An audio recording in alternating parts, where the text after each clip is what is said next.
The San Antonio dust hung in the air like a ghost, mingling with the scent of gunpowder and the heavy silence of defeat. Among the surviving Texans, captured and lined up under the relentless sun, was a man whose name was legend, but whose body was now just tired, dirty flesh and bone. Davy Crockett, or just Crockett, as Texas knew him, kept his eyes down, not in shame, but in strategy. He watched, he felt, he waited. Each passing Mexican soldier was a study in character, some young and scared, others hardened by the brutality of war, and one in particular who stood out for his cold, calculated cruelty. Colonel Elias Henderson, a renegade Texan who had chosen Mexico's power and gold over loyalty to his own people, strode down the line of prisoners like a rancher inspecting cattle before slaughter. His smile was thin, sharp, and his eyes held nothing but contempt. He stopped before a young farmer whose only crime had been fighting for his land. The boy stared back defiantly. A fatal mistake. Henderson drew his pistol with a bored flick of his wrist and, without a word, shot the prisoner in the head. The body dropped with a dull thud, kicking up a small puff of dust. No one cried out. Fear was an effective gag. Henderson approached Crockett, his primary target. He wanted to break the symbol, the heart of the Texan rebellion. The colonel savored the moment, the power of having a legend on his knees. But as Henderson drew near, the young Mexican soldier guarding Crockett subtly stepped aside, partially blocking the colonel's view. In a quick, almost inaudible whisper in broken Portuguese, he spoke the words that would change everything. "You're in danger. Pretend I'm your chief. Act like my servant." Crockett didn't hesitate. Years on the frontier had taught him to recognize a chance for survival, however strange. When Henderson finally stopped before him, a sneer on his face, Crockett was already head bowed, his body hunched in a posture of submission. "Well, look at this," Henderson sneered, his voice loud for all to hear. "The great king of the wild frontier doesn't look so brave now, does he?" The young soldier stepped forward, giving an awkward salute. "Colonel, this is my prisoner. He's been useful, helps carry supplies." Henderson raised an eyebrow. He looked from the soldier to Crockett and back to the soldier. He saw a broken man, a hero reduced to a lackey. The image pleased him more than a quick execution. It was a living humiliation, a walking trophy. "Your prisoner?" he repeated with a low chuckle. "Well, soldier, keep your beast of burden in line. If he steps out of line, that bullet won't just be for him." Henderson spat on the ground inches from Crockett's boots and moved on, looking for another soul to torment. Air finally circulated in Crockett's lungs. He didn't look at the soldier, but a silent understanding passed between them. In that moment, he was not a hero nor a legend. He was a man who had been given a second chance from the most unlikely source. A brief flashback hit him sharp as the Texas sun. His wife, standing on the porch of their cabin years ago. "Promise me, Davy," she had said, her voice firm, "that you won't just build a home, but a future, a place where our children can live free, without fear of tyrants." He had promised, and now, kneeling in the dust, surrounded by enemies, that promise seemed like a faint, almost extinguished ember. Elias Henderson, on the other hand, felt invincible. He knew men like Crockett, idealists, men who fought for songs and flags.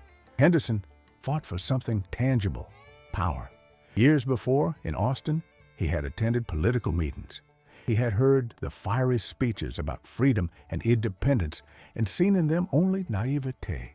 Mexico was the real power, the structure, the order. The Texan settlers were a noisy disarray.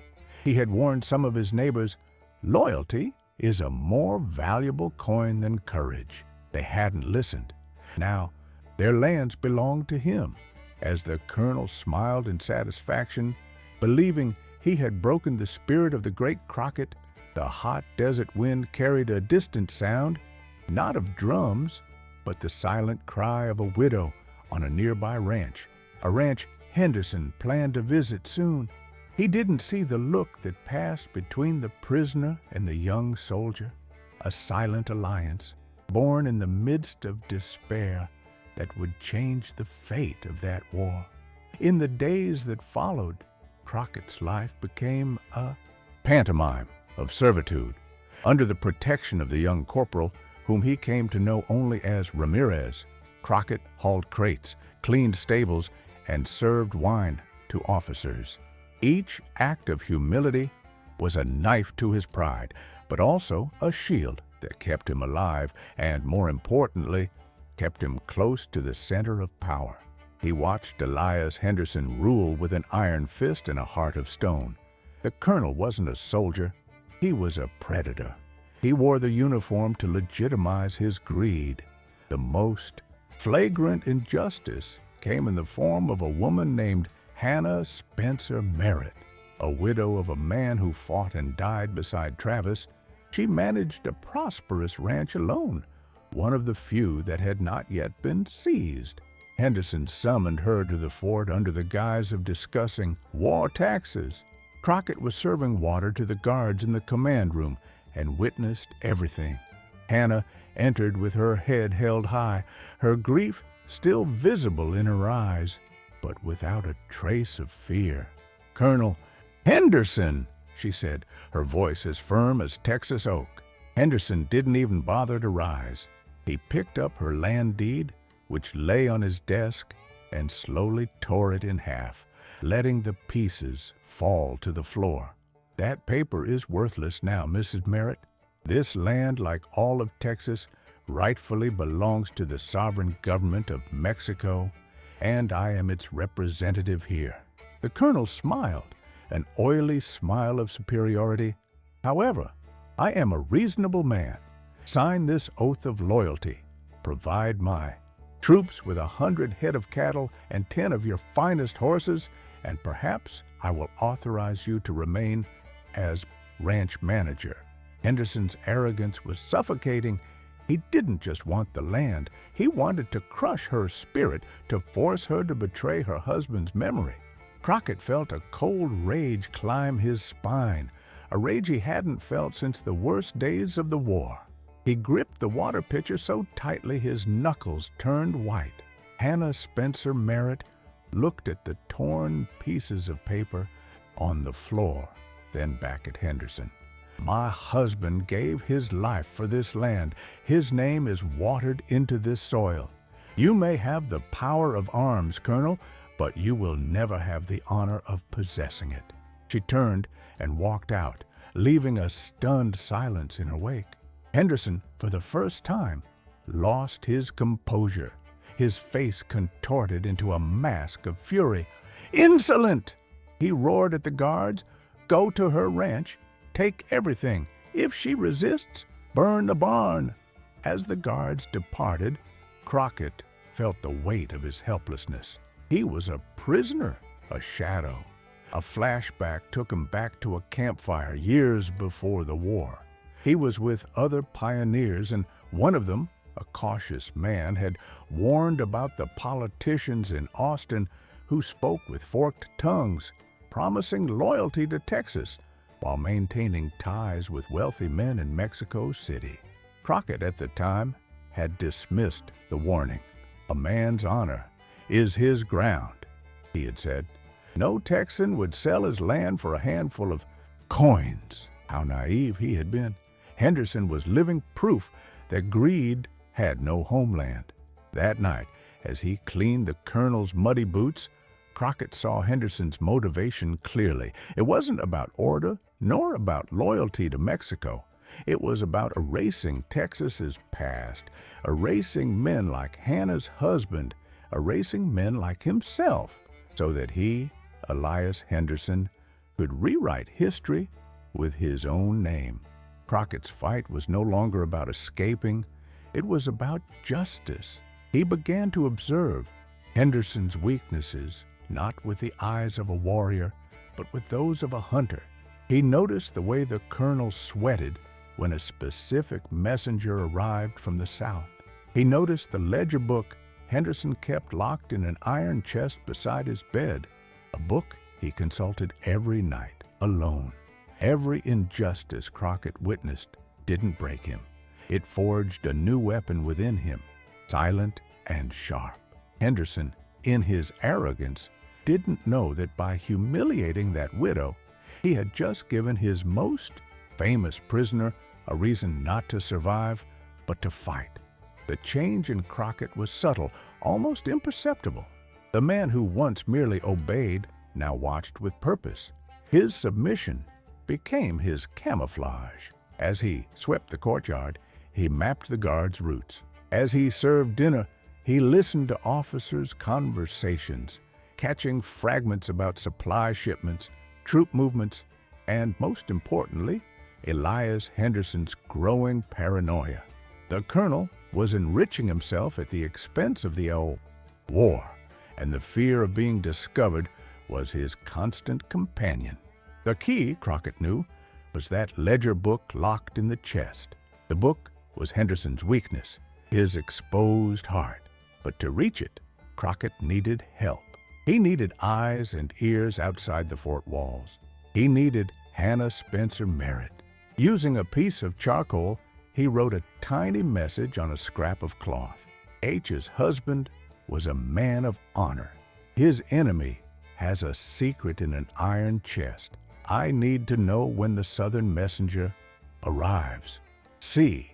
He entrusted the message to Ramirez, the young corporal who had become his silent accomplice. Ramirez, whose family in Mexico had also suffered at the hands of men like Henderson, asked no questions. The next night, he returned with a reply, a knot tied in the same cloth, the signal that the message had been delivered and the alliance accepted. Hannah, despite having lost her cattle and part of her harvest to Henderson's greed, hadn't lost her spirit. The name Crockett on the message sparked a flicker of hope. Her husband had spoken of him as a pillar of Texas, a man who understood that freedom wasn't given, it was won. She became the unlikely spy. Using her network of neighbors and farmhands, all stripped and humiliated by Henderson, she began to watch the roads leading to the fort. The first small victory came a week later. Hannah sent word. The Southern messenger, a man with a scar on his face, would arrive in 2 days at night. This was the night Henderson was most vulnerable, locked in his office, counting his gold and updating his book of betrayals. Crockett and Ramirez devised a simple yet risky plan. On the night of the messenger's arrival, Ramirez would report a fake fight among the prisoners on the opposite side of the fort. While most of the guards rushed to quell the rebellion, Crockett, using the molted keys he had accidentally copied in wax days before, would enter Henderson's office. The plan worked better than expected. The distraction was chaotic enough to give Crockett the minutes he needed. He entered the office silently. The iron chest was there, heavy and imposing. But it wasn't the chest his primary objective that night. It was something else. He knew Henderson kept copies of his official orders in a separate drawer. He opened it and found what he was looking for, an official order signed by Henderson, diverting a large quantity of medical supplies destined for a Mexican military hospital to a black market merchant. He took the document.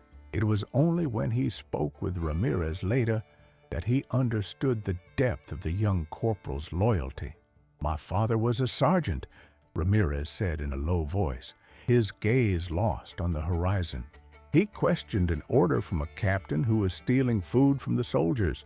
The captain accused him of insubordination and executed him in front of the entire regiment.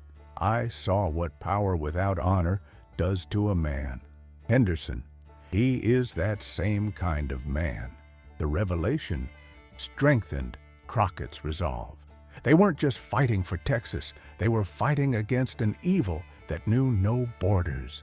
The proof of the supply diversion was powerful, but it wasn't the final blow.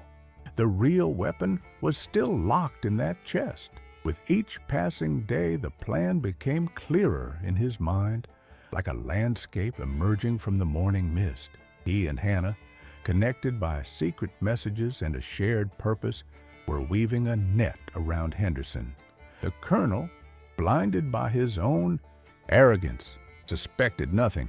The powerful laughed, seeing the hero of the Alamo sweeping the floor and serving wine. Little did they know that every grain of dust he swept was a weakness mapped, and every glass he served was one step closer to the final toast, that of justice. The opportunity arose in the form of news that electrified the fort. General Santa Anna, in his campaign through Texas, would be sending one of his most trusted generals for a surprise inspection. The general was known for his strictness and intolerance of corruption within his ranks. For Elias Henderson, it was a chance to impress. For Crockett, it was time for reckoning. The plan, refined over weeks of observation and messages exchanged with Hannah, was audacious and depended on perfect timing. On the night of the general's arrival, Henderson organized a lavish banquet.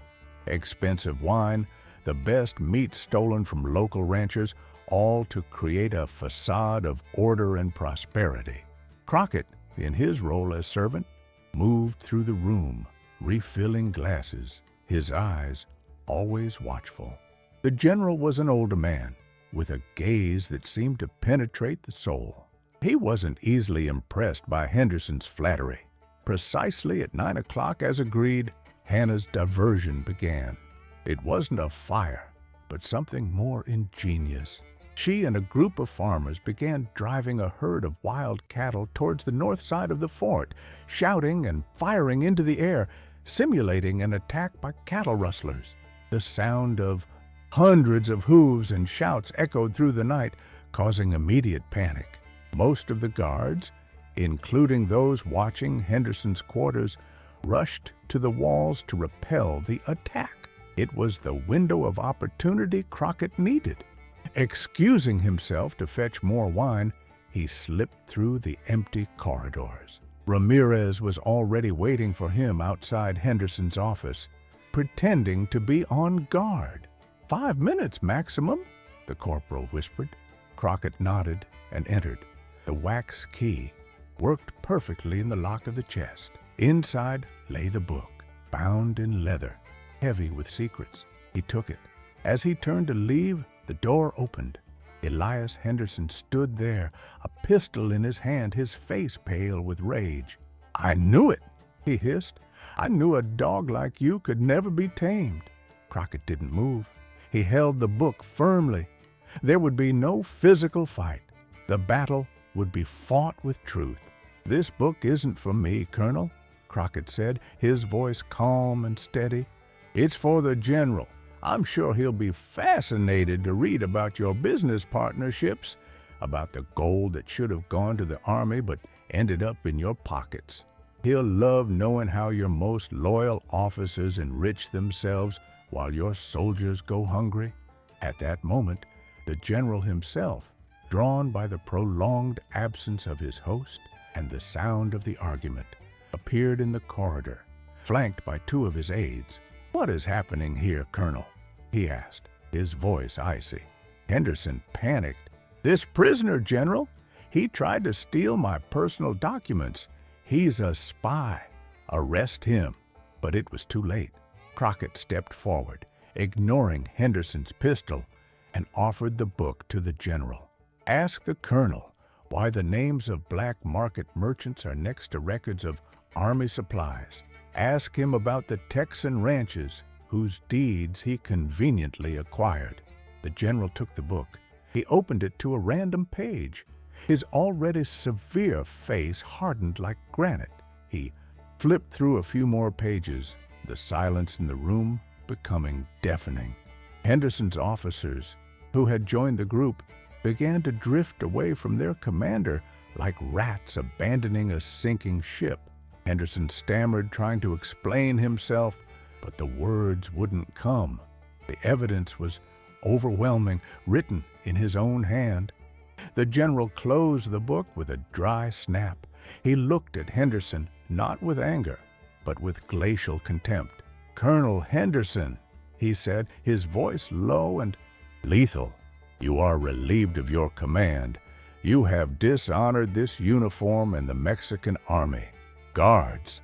Two of the general's own men stepped forward.